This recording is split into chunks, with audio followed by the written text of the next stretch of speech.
Seat has been something of a problem child for the VW group in the past, but it's amazing how quickly things can change in the car business, and now it's posting profits, sales are up, and it's just had the biggest possible honour bestowed upon it.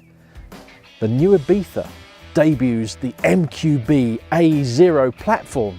Might not sound a lot, but in the car world, that's a really, really big deal. It's going on the Ibiza before it goes on the Volkswagen Polo, the Audi A1, numerous other small SUVs, and of course the Skoda Fabia. But is it any good?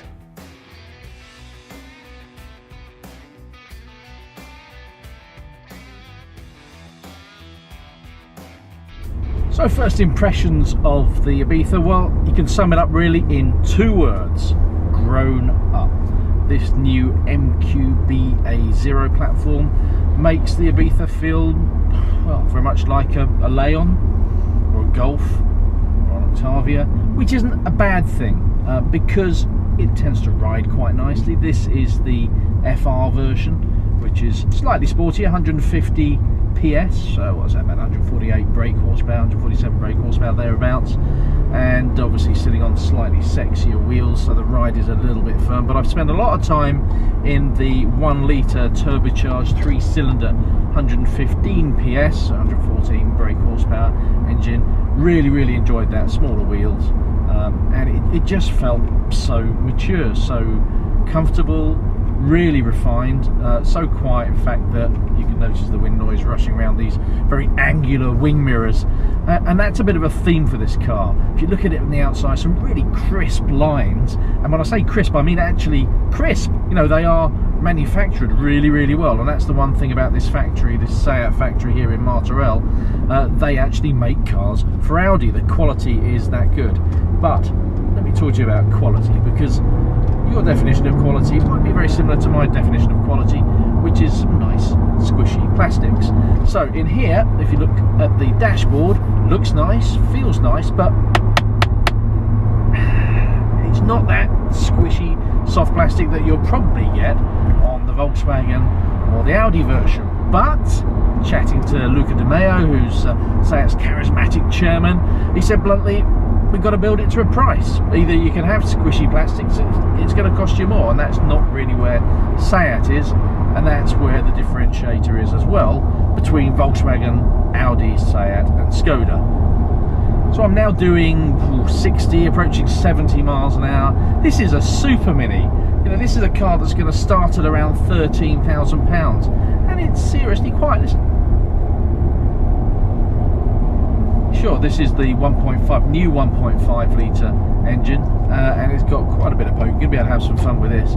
But even in the 3-cylinder, there's a little bit of 3-cylinder thrum, as we call it, when you're accelerating away. But at a cruise, I tell you what, it's seriously impressive when you think how far cars have come.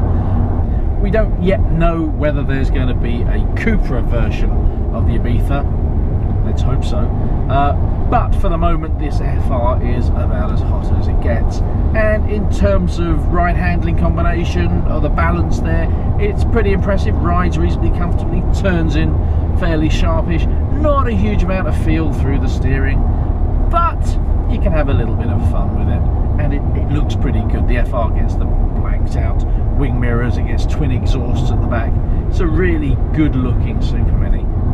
As you'd expect these days, there is a strong tech story to be told with the new Ibiza, and every model in the UK from SE Technology, which is going to be the best seller, upwards, so you get SE Technology, FR or the more luxurious Excellence version above them, you'll have this lovely touchscreen which every time your hand goes towards it, the menus pop up in a slightly spooky way. There's an S and an SE version, which I don't think they're going to sell too many of, because the dealers are just going to, as they say, walk you up into the more expensive versions. Have this lovely 8-inch glass effect touchscreen with just 2 knobs on either side. Most of it is dealt with on the touchscreen, but thankfully, and this I like, is the navigation stuff is all in the touchscreen, but the heating and ventilation system, the air conditioning, the climate control is separate, so you don't have to go through menus if you just want to whack the temperature up or down or demist the windows.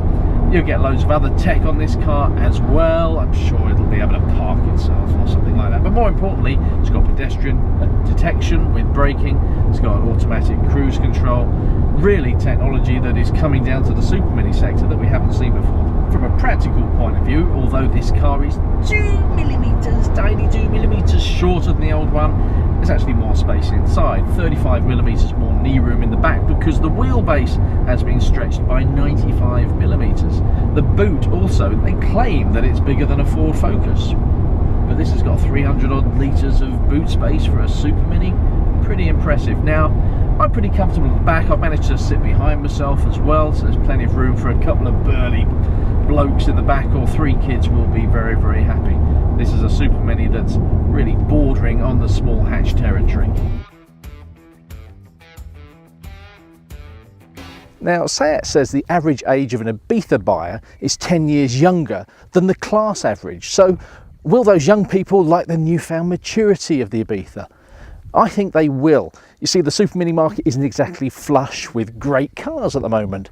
And this Ibiza, I think it now sets the class standard.